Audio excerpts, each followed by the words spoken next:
नमस्कार, आप देख रहे हैं हरियाणा आज और मैं हूं कविता। पेश है इस समय के खास समाचार। हरियाणा में इस समय 3 बड़ी खबरें जिन पर पूरे प्रदेश की निगाहें टिकी हैं।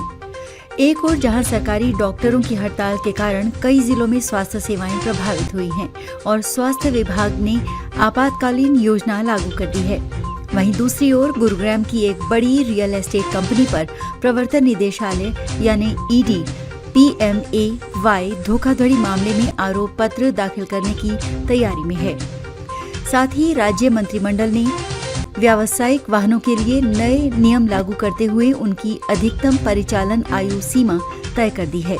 इन सभी महत्वपूर्ण खबरों और पूरी जानकारी के लिए इस खास बुलेटिन के अंत तक बने रहिए। चलिए शुरू करते हैं उस खबर से जो सीधा जनता की सेहत से जुड़ी है। सरकारी डॉक्टरों की हड़ताल। हरियाणा के सरकारी डॉक्टरों के एक वर्ग की जारी हड़ताल एक बड़ी चिंता का विषय बनी हुई है। पानीपत और सोनीपत जैसे कई जिलों में स्वास्थ्य सेवाएं बुरी तरह प्रभावित हुई हैं। हालांकि स्वास्थ्य विभाग ने एक आकस्मिक योजना यानी कंटीजेंसी प्लान लागू किया है, जिसके तहत मेडिकल कॉलेजों के संकाय और अन्य कर्मचारियों को आपातकालीन और आवश्यक सेवाओं को बनाए रखने के लिए तैनात किया गया है।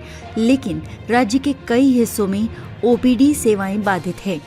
हड़ताल पर गए डॉक्टरों की मुख्य मांग संशोधित एश्योर्ड करियर प्रोग्रेशन यानी ACP योजना को अधिसूचित और कार्यान्वित करने के इर्द गिर्द घूमती है। इस गतिरोध के कारण मरीजों को परेशानी का सामना करना पड़ रहा है और विभाग लगातार इस समस्या को सुलझाने के प्रयास में लगा हुआ है।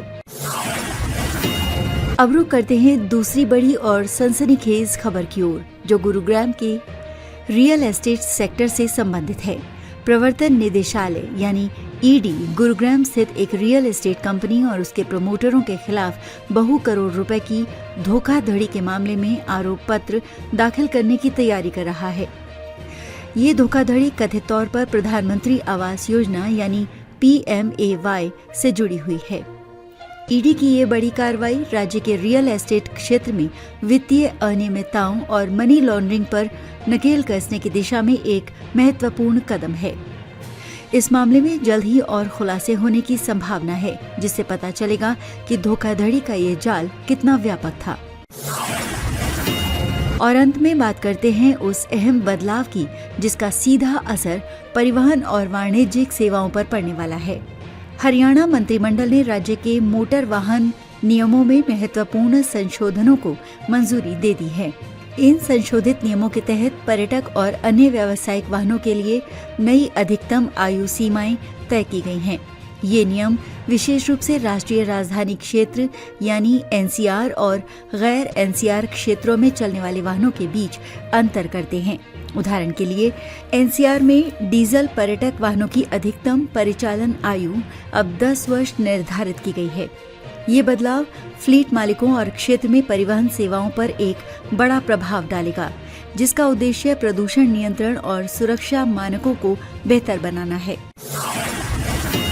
ये थे इस समय के खास समाचार। आपसे निवेदन है कि आप हरियाणा और देश दुनिया की ऐसी ही महत्वपूर्ण खबरों से जुड़े रहने के लिए हमारे चैनल को सब्सक्राइब करें।